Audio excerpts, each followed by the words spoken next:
Buenas tardes. Ficou meio fraco, ó. Vamos tentar de novo. Buenas tardes. Agora melhorou. Aí, já está todo mundo falando espanhol, então a gente não vai ter muito problema aqui com vocês, tá bom? Se alguém começa a falar espanhol, vosotros vais a entender todo? Sim? Mais ou menos, né? Tem gente que disse assim, of course.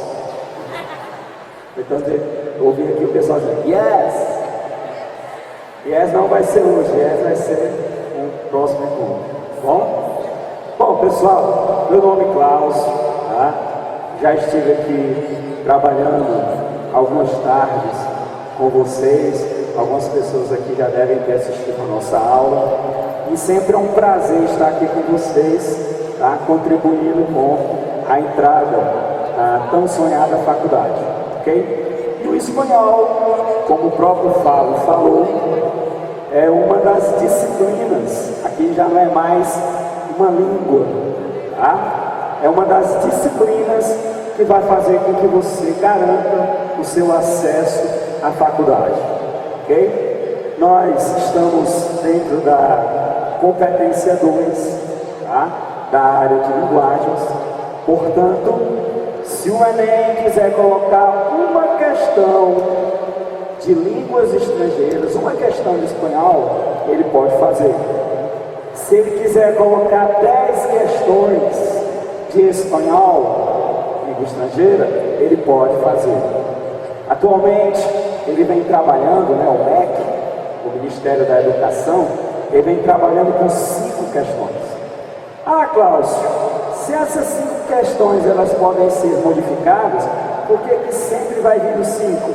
Vai vir os 5 questões porque o Enem, ele acaba tentando evitar que o aluno, no caso vocês, os candidatos, eles fiquem cada vez mais embaraçados, vamos dizer assim, em torno do estilo da prova. Então ele gosta de trabalhar com 5 questões, mas nada impede de que quando vocês estiverem fazendo agora, em 2015, finalzinho de outubro, vocês encontrem, 6, 7, 10 questões.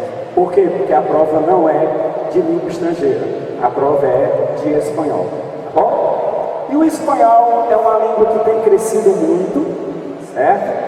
E aí a gente precisa ter alguns cuidados, porque o pessoal pensa que falar espanhol é só dobrar a língua e tá tudo ok, né? Quantas vezes eu pergunto para as pessoas se elas sabem falar espanhol e as pessoas respondem assim, eu pergunto, hablas espanhol?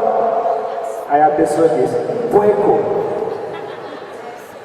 certo? Pueco.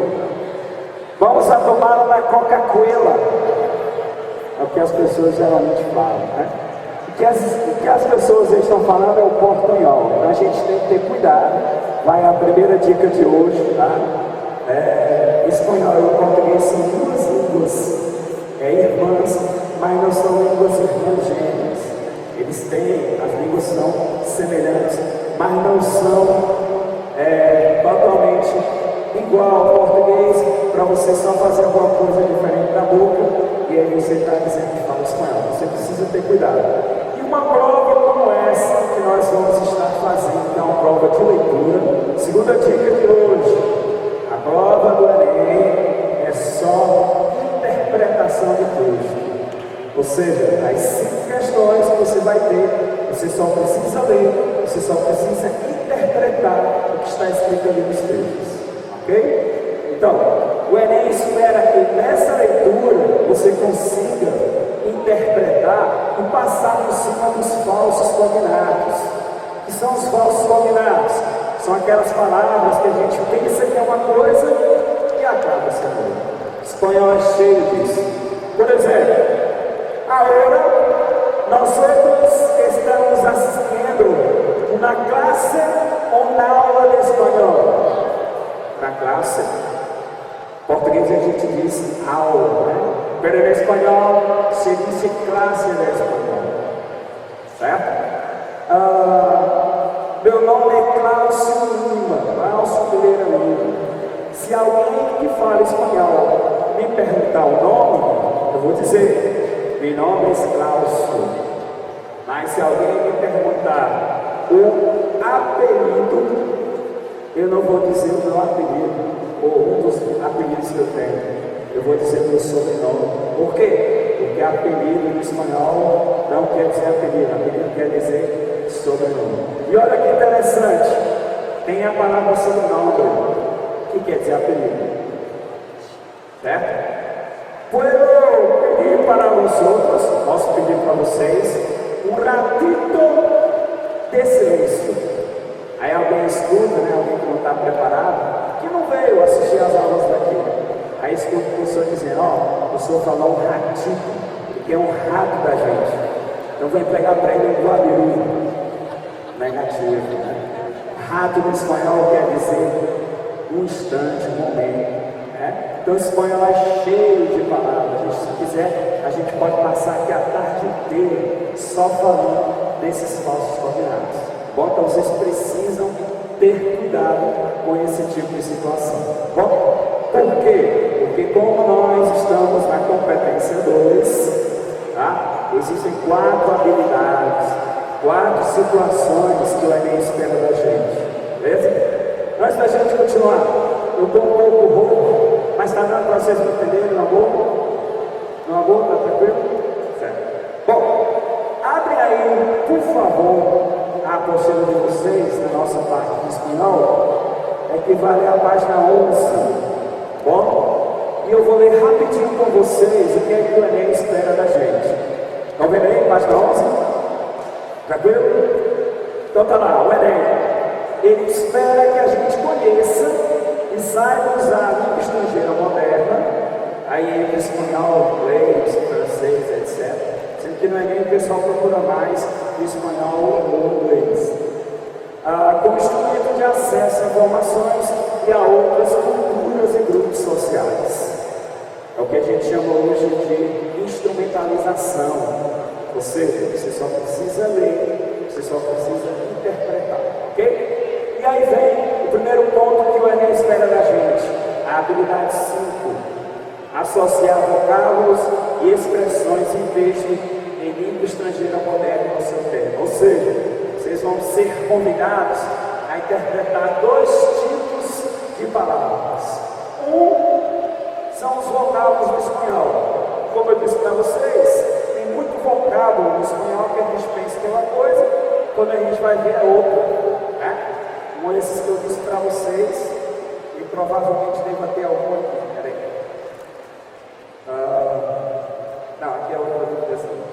Qual a diferença do espanhol da Espanha, do espanhol do Chile, Peru, Argentina e Uruguai? Bem rapidinho.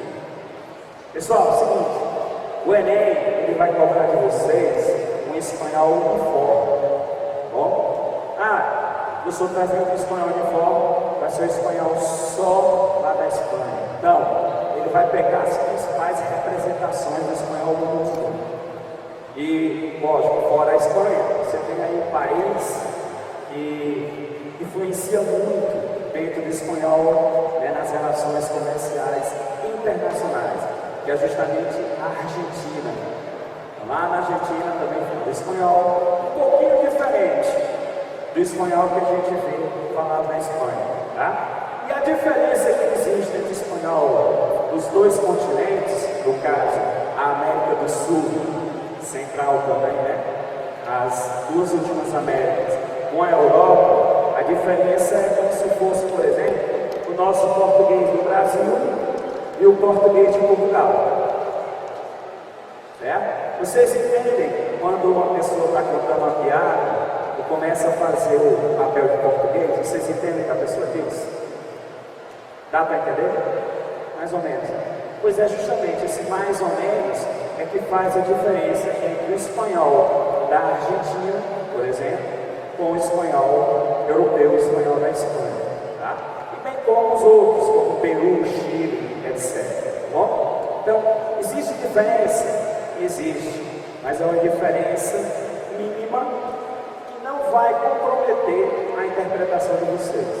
Essa primeira questão que eu vou resolver com vocês, já eu vou mostrar aqui para vocês um casozinho, e aí vocês vão entender melhor, tá bom? Então, a habilidade 5, ele quer que você tenha vocabulário. Pessoal, como é que eu consigo adquirir vocabulário do espanhol agora para 2015? O Enem está aí, está batendo a porta. Pessoal, se vocês tiverem a oportunidade de estarem lendo textos, hoje com acesso à internet tudo fica mais fácil. Celular então você, quando tiver um tempo livre, você abre as páginas do jornal O País, vai lá no Google, ou então qualquer notícia que você tiver, ou qualquer livro, qualquer música que você tiver, as FMs hoje passam muitas produções de artistas argentinos, espanhóis, etc. Então, tudo que você tiver mantendo contato com o espanhol vai fazer com que você acabe adquirindo vocabulário. Agora, tem o segundo ponto que você precisa ter cuidado. O Enem bate muito nessa tecla. O Enem espera que vocês saibam o significado dos neologismos. Vou repetir. O Enem quer que você saiba o significado dos neologismos. Vocês já devem ter ouvido falar disso. Um exemplo de um neologismo do português: sofrência. Sabe o que é sofrência, não sabe? Pronto. Isso é uma palavra nova, surgiu recentemente, com o Pablo, Estou indo embora, etc. Tudo mais, O outro neologismo, outra palavra que surgiu recentemente: topiqueiro. Sabe que antigamente você só se locomovia por 2 meios de transporte aqui em Fortaleza. Ou era carro ou era ônibus. Aí de repente surgiram as Topics. E aí quem trabalha na Topic só podia ser quem? Topiqueiro. Então essas palavras novas que vão surgindo, a gente chama de neologismo. Não vai ser diferente no espanhol. Você vai estar encontrando também neologismos. Essa primeira questão a gente vai já ver. Bom? Habilidade 6, utilizar os conhecimentos da língua estrangeira moderna e de seus mecanismos como meio de ampliar as possibilidades de acesso a informações, tecnologias e culturas. Ou seja, pessoal, a prova de vocês deve estar sendo feita mais ou menos até agora, a primeira quinzena de agosto. O que é que eu estou querendo dizer com isso? Que tudo que se passar pelo mundo afora até o dia 15 de agosto pode estar na prova do Enem de vocês. Depois do dia 15 de agosto, vai ter só um trabalho lá de configuração, revisão, etc. Mas tudo que tiver aí no espanhol, não só no espanhol, mas no mundo inteiro, poderá estar presente na prova de vocês. Por exemplo, Zika. Alguém aqui já teve Zika? Horrível, né? Eu tive. Dói até as juntas das unhas. Negócio impressionante. É algo novo, causou transtorno aí nas pessoas? Causou. Pode estar na prova de vocês. E como teve aqui na América, nada impede de você encontrar um texto falando sobre a Zika em espanhol. Então seria legal que você já trouxesse para a prova de vocês o conhecimento prévio do que está se passando. Não só em torno da Zika, eu deixo aqui a Zika como exemplo, mas pode ser qualquer outra coisa. Bom, e essa é a terceira dica. Mantenham-se informados de tudo que estiver passando pelo mundo afora. Tudo, certo? Habilidade 7. Relacionar o texto em língua estrangeira às estruturas linguísticas. Por favor, pegue uma caneta, um lápis e sublinhe essas 2 palavrinhas aí para mim. Estruturas linguísticas. E mantenha esse lápis, essa caneta perto de você, porque eu vou já estar dizendo significados de palavras que você precisa saber para fazer a prova. Estruturas linguísticas, puxa a setinha. Estruturas linguísticas é tudo aquilo que se refere a alicerces gramaticais que vocês precisam ter para entender o que está sendo dito lá no texto. E agora o professor vai dar uma aula de verbos. Não, pessoal. Mas é necessário que vocês, no ato da leitura, saibam ter uma noção se aquela frase está no presente, no passado ou no futuro. Certo? Não precisa saber conjugar todos os verbos. Apenas você perceber se aquilo está acontecendo, vai acontecer ou se já aconteceu. Bom, identificar um artigo espanhol, isso é muito importante em toda a língua estrangeira. E o Enem vai esperar isso de vocês também.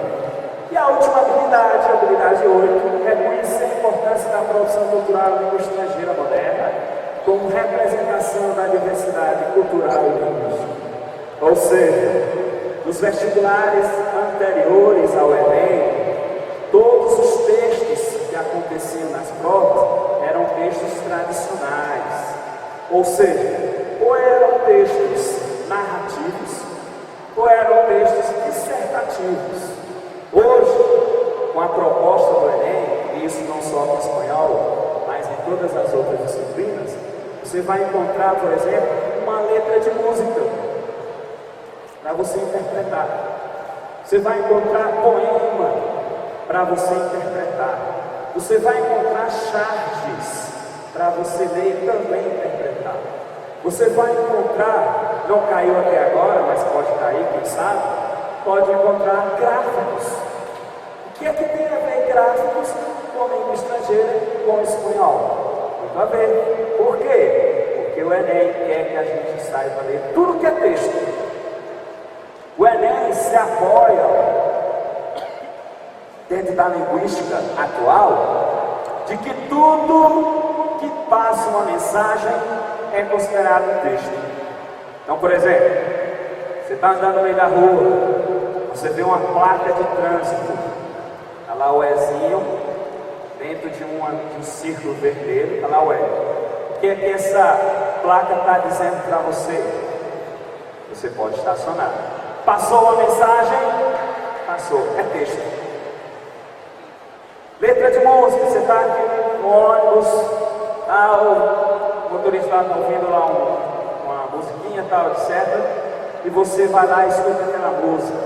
Você entende o que está se passando naquela música. Entende? Então pronto, é texto. Então tudo que passa uma informação é texto. Um gráfico pode lhe passar uma informação. Por isso que pode estar na prova de vocês. Tranquilo? Então é isso que vocês vão encontrar dentro da prova do Enem. O que é que nós vamos fazer agora? Nós vamos fazer duas coisas. Nós vamos responder algumas questões que eu selecionei aqui, questões interessantes, tá? E depois no ato da nossa resolução, vocês vão estar atentos aí, porque eu vou estar direto pedindo para vocês pegarem significados de palavras. E vocês vão precisar. Infelizmente a gente só tem até as 2h30, então é pouquíssimo tempo para vocês ganharem, né, vocabulário. Por exemplo, português, a gente fala a vida inteira e a gente todo dia vê palavras que a gente não conhece. Quem dirá uma língua estrangeira, que você está vendo muitos. Quem já estudou espanhol aqui, levanta a mão. Beleza, tranquilo.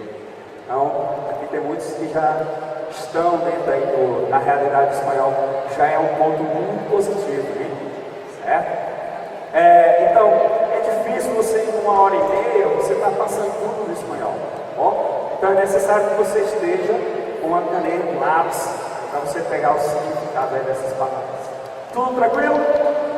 Está todo mundo me entendendo, meu amor? Apesar de eu estar muito rouco hoje, está dando para entender? Então vamos lá. Primeira questão, Academia Enem 2015, voltando aí das férias. Gostaram das férias? Show de bola? Tranquilo. Espero que vocês tenham aproveitado bastante. Espero que vocês tenham voltado aí revigorados. Então vamos lá. Nossa primeira questão está um pouquinho ruim, que é também uma das competências do Enem, você decifrar as figuras, tá? Então olha lá. Já viu a Mafalda? A Mafalda é uma personagem criada na Argentina, tá? Pelo Quino. E o Quino, ele era um jornalista e ele criou a Mafalda dentro de um contexto de revolução. Por isso, que todas as charges da Mafalda são charges com ideias revolucionárias. É o que nós vamos ver aqui agora, tá bom? E a Mafalda está conversando com a menina dela, a Suzanita. A Suzanita é a loura. Olha o que a Suzanita fala para a Mafalda. Me revientan os tipos que pensam que a mulher é inferior. Eu fico muito irritada com as pessoas que pensam que a mulher é um ser inferior. Aí a Mafalda contesta a Suzanita. Sepa que mais que nada lavei em tarefas domésticas. E saiba que as pessoas só veem as mulheres quando elas estão fazendo tarefas domésticas. Ou seja, trabalhando fora de casa não. Mas tudo que diz respeito a ofícios dentro de casa, lavar roupa, engomar roupa, lavar louça, varrer chão, lembra das mulheres. Segundo quadro, a Suzanita. Y bueno, que fuera eso, estamos las mujeres. A fin de cuentas, una mujer que no cocina, que no plancha, que no lava ni limpia, ni nada de eso, es menos mujer. Que diabos? Aí ela, traduzindo, né, ela diz, é isso mesmo. As mulheres que não lavam, as mulheres que não cuidam dos seus filhos, as mulheres que não varrem o chão, elas são menos mulher. A Mafalda, com seu tom irônico, mais uma vez contesta. Segundo vos, sublinha esse vos para mim, esse VOS aí, sublinha aí para mim. Esse vos é um pronome que só tem em 3 países que falam espanhol. É a Argentina, o Chile e o Uruguai. Só esses 3. Tá? Mas professor, e aí? E aí que não tem nada a se dizer. Esse vós seria o nosso você. Então puxe a setinha e coloca aí, o vós é o você. Tá bom? Estou chamando a atenção de vocês, porque se essa charge tivesse sido contada com o espanhol da Espanha, o espanhol madrilenho, aí esse vós não iria aparecer. Iria aparecer o tu com acento. Tá bom?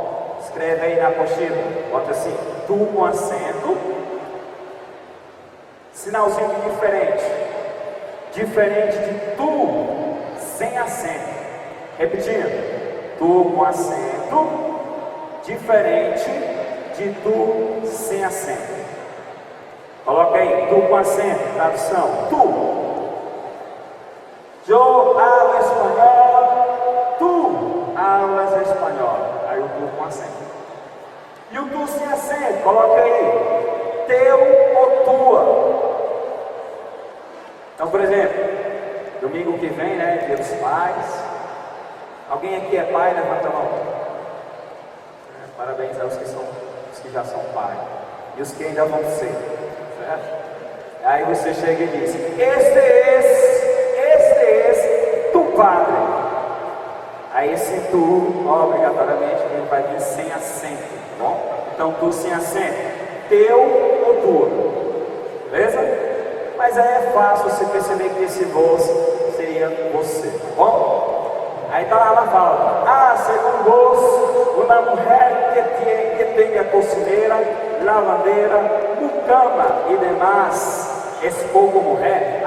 Pelo que você está dizendo aí, então, as mulheres que não têm uma babá, as mulheres que não têm uma diarista, elas vão ser então pouco mulher, porque você está dizendo que as mulheres só serão mulheres se elas estiverem dentro das suas tarefas domésticas.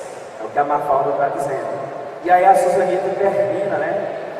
Momentito, una cosa es la mujeres, subir a palavra mujeres aí para mim, e outra, el status.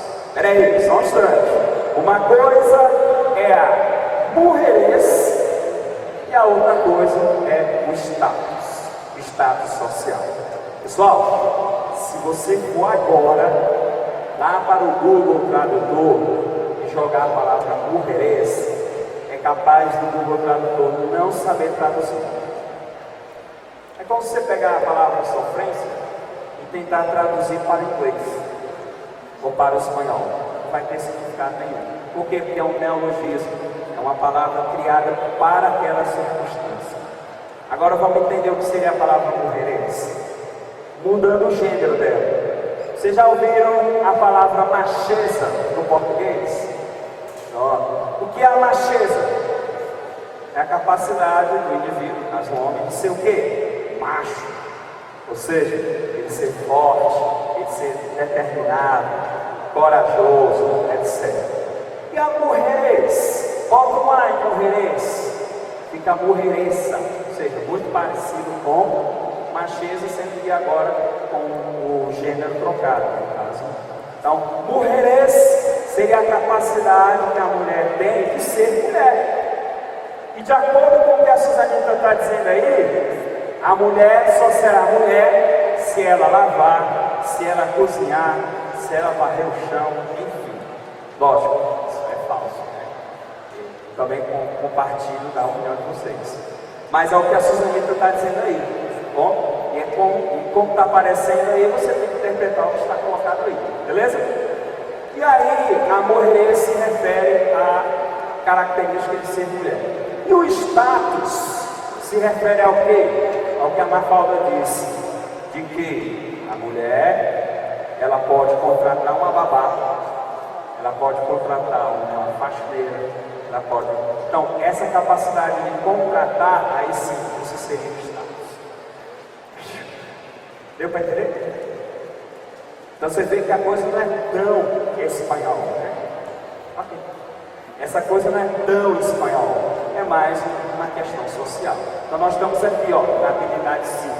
Olha aí a questão, ele diz, a personagem Suzanita, ele explica, né? No último quadro, inventa o vocábulo mulheres, utilizando-se de um recurso de formação de palavra existente na língua espanhola. Na concepção da personagem, o sentido do vocábulo mulheres remete ao quê? A falta de feminilidade das mulheres que não se dedicam às tarefas domésticas. Falso. Quanto mais você se dedicar, mais fêmea você vai ser. Visão da Suzanita, lógico. B. Valorização das mulheres que realizam todas as tarefas domésticas. Pode marcar o entender verdadeiro, tá? Por quê? Porque é de acordo com a visão que a Suzanita está colocando aí. Olha o item C. Inferioridade das mulheres que praticam as tarefas domésticas.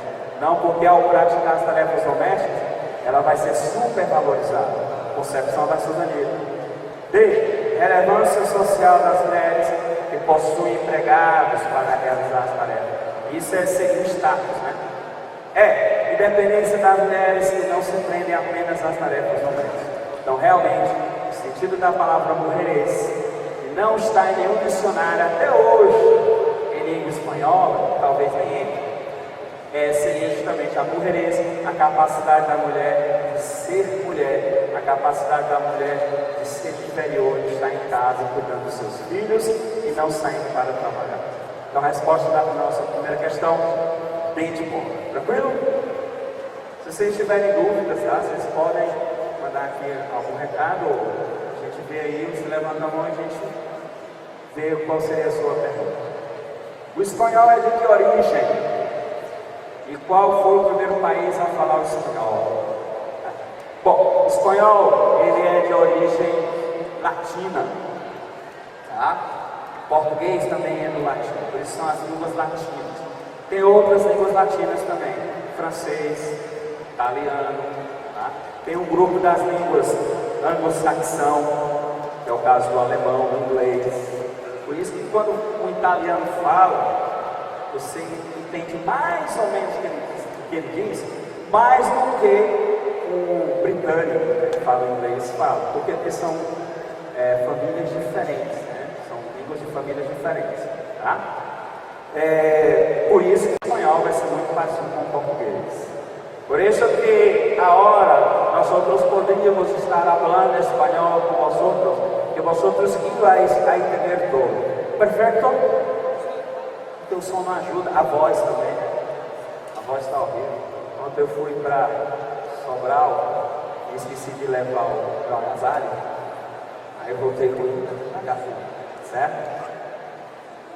Mas você pode falar no amor. E a outra pergunta que era peraí.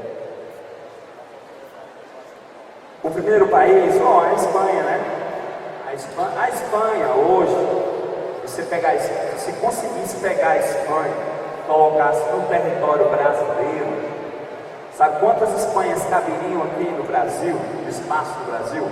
8 Espanhas e meia. Ou seja, a Espanha é um país enxuto em relação ao Brasil de extensão, né, geográfica enorme. Né? Agora, olha que interessante. Lá na Espanha, país enxuruca, de tamanho, lógico. Não se fala só o espanhol. Fala-se 4 línguas além do espanhol. Olha as línguas que se falam no espanhol. Isso não cai na nem não, viu? Estou complementando a pergunta. Fala o castelhano, fala o catalão, fala o basco e fala o galego. 4 línguas.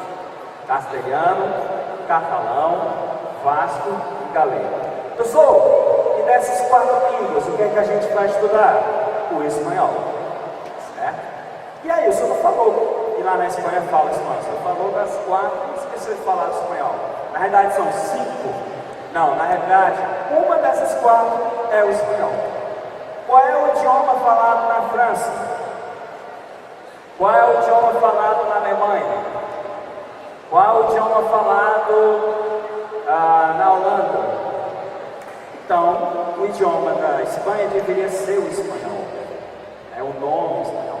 Então, desses 4, teve que se chamar de espanhol. Então, o que foi escolhido por questões políticas foi o castelhano. O castelhano é a mesma coisa que o espanhol. Algumas pessoas acham que o castelhano é o que se fala aqui na América e o espanhol na Espanha. Não tem nada a ver.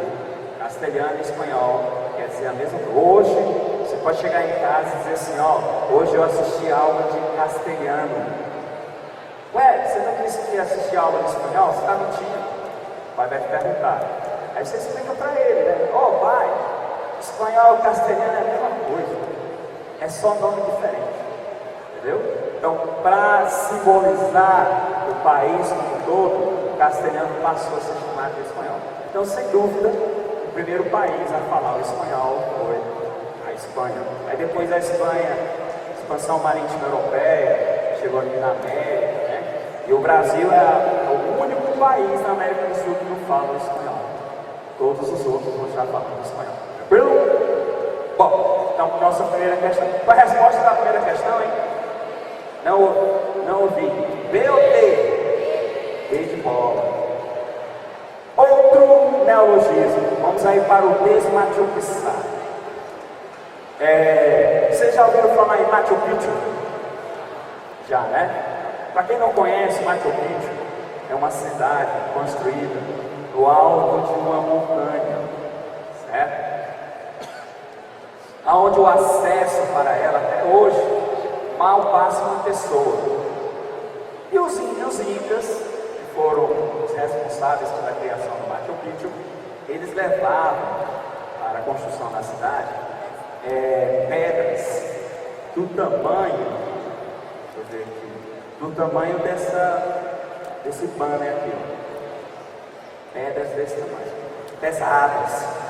E aí, professor, se hoje mal passa uma pessoa, como é que eles faziam para levar?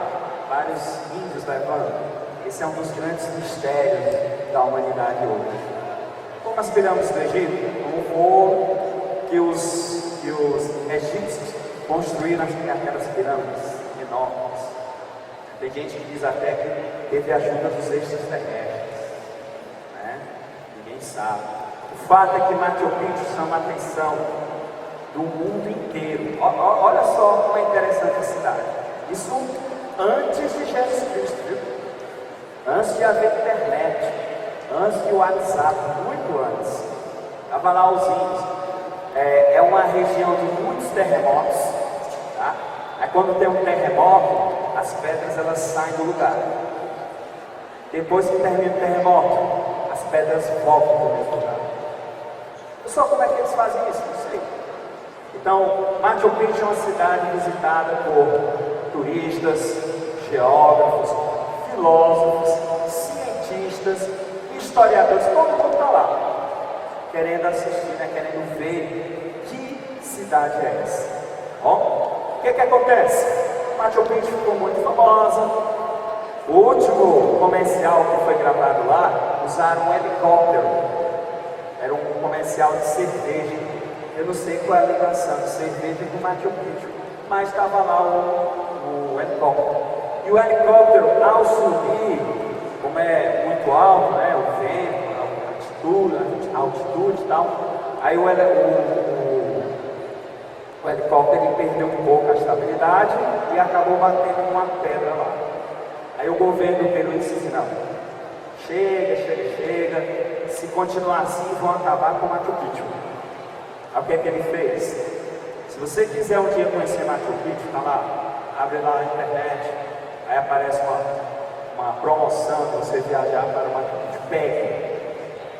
Porque é capaz de você chegar no Machu Picchu, período de férias, alta estação, chegar lá, quero conhecer o Machu Picchu, aí você encontrar o Machu Picchu fechado. O governo faz isso de propósito. Por quê? Para impedir, para dificultar cada vez mais as pessoas chegarem lá. Está proibido visitar? Não. Se você tiver sorte, você consegue. Mas por que ele está fazendo esse tipo de coisa?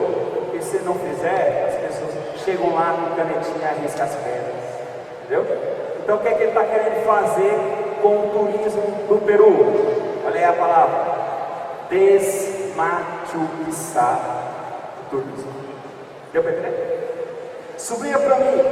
Desmachupiçar. Sublinha agora. Só esse elemento móvel da palavra. Des. Esse des é um prefixo, pessoal. É um prefixo de negação. Para a gente entender melhor, o que é que eu quero dizer quando eu falo para vocês que nós deveríamos brasilizar o nosso país? Chego para vocês, pessoal, vamos brasilizar o nosso país. O que é que se entende por isso? Tornar o nosso país cada vez mais Brasil. E se eu disser assim, pessoal, vamos desbrasilizar o nosso país. Estou querendo cada vez mais que o Brasil deixe de ser Brasil. Vocês estão entendendo o que eu estou dizendo? Certo? Então esse des é um prefixo de negação. E a terminação, a R, é de um verbo. Lembra que eu falei? Você lá no Enem não vai conjugar verbos. Você no Enem só precisa ter uma noção temporal. Então isso aí é um verbo. A mesma coisa que eu faço quando eu digo brasilizar. O que é brasilizar? Transformar, né? Ter a ação de transformar algo em Brasil. Deu para entender? Vamos ler o texto. Eu vou logo em português, pode ser? E aí vocês peguem os vocabulários aí interessantes aí para vocês. Desmachupiçar não tem tradução. A tradução é isso que eu falei para vocês, beleza? Desmachupiçar o turismo. Já é um ponto comum escutar aquilo de que tem que desmachupiçar o turismo no Peru e buscar visitantes nas outras atrações. São muitas que tem um país, naturais, arqueológicas, pero, sublinha essa palavra aí para mim, pero. Essa você precisa saber. O que quer dizer pero, hein? Agora cuidado que tem um pero com 2 R's. Quer dizer o que, pero com 2 R's? Cachorro. Mi perro se llama Pepe. Meu cachorro se chama Pepe. E é verdade. Agora olha que interessante. No espanhol tem a palavra cachorro. E cachorro não quer dizer cachorro. Porque cachorro, o cachorro já é o pero, com 2 R's, né? E o que quer dizer cachorro? Mais uma daquelas palavras que a gente pensa que uma coisa é outra. Cachorro quer dizer filhote. Então não é erro se chegar e dizer que em minha casa eu tenho um cachorro de gato. Certo? Seria um erro se eu dissesse perro de gato.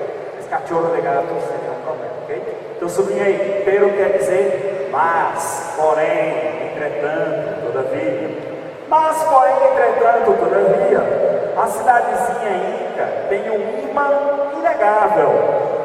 A Câmara Nacional de Turismo considera que Machu Picchu significa 70% das entradas pelo turismo em Peru, já que cada turista que tem como primeiro destino a cidadezinha Inca visita entre 3 e 5 lugares a mais. A cidade de Cusco, também construída pelos Incas, a Arequipa e as linhas dos Nazca, assim como o lago Titicaca e a selva. Esse lago Titicaca, inclusive, dizem que tem um monstro lá dentro. Por isso que as pessoas querem conhecer para ver se realmente tem um monstro. E deixa no país, em média, 2.200 dólares. Isso aqui é antigo, viu? O dólar hoje está quase 4, né? Então deve estar em torno aí de uns quase 10 mil dólares, né? Aliás, 10 mil reais. Carlos Canaros, presidente da Canatu, afirmou que a cidadezinha tem uma capacidade para receber mais visitantes do que na atualidade, máximo de 3 mil, com um sistema planificado de horários e rotas.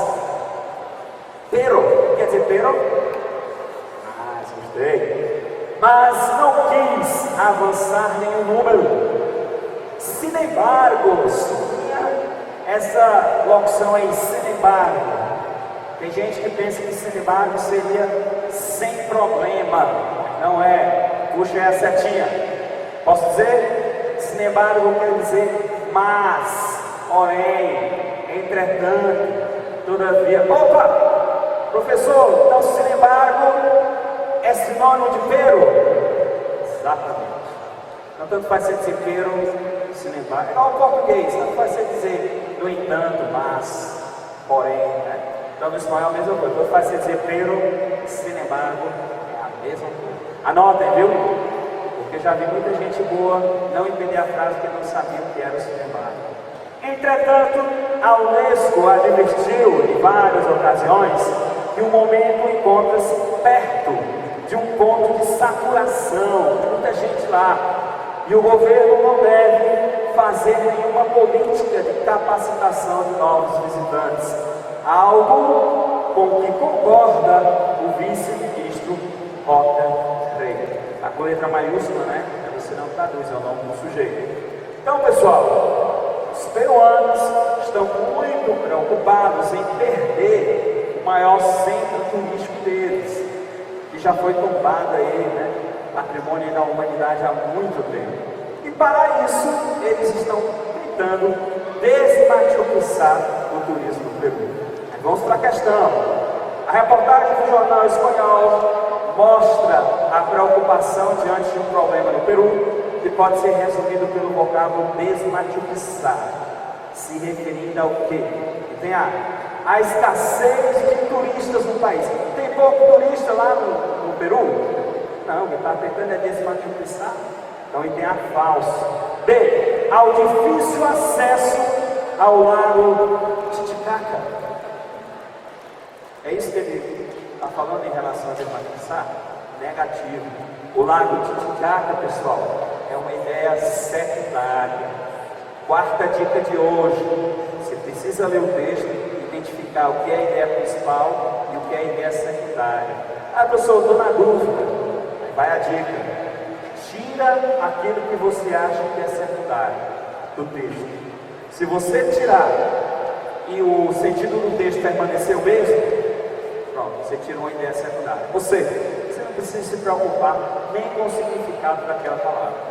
Agora, se você tirou e você se perdeu dentro do texto, você tirou uma coisa importante.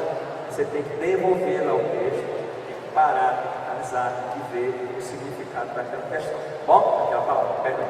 Então, entender falso. C. Desmachupiçar se refere à destruição da arqueologia no país de uma forma indireta, sim. Mas o desmachupiçar vai estar se referindo a outra situação que está em entender ao excesso de turistas na terra dos Incas. Deu para entender? A resposta é acreditada. Nenhum dos itens do Enem, nenhum deles são falsos. Tá? Mas só um vai estar dizendo a mesma coisa que o texto está dizendo. Tranquilo? Bom,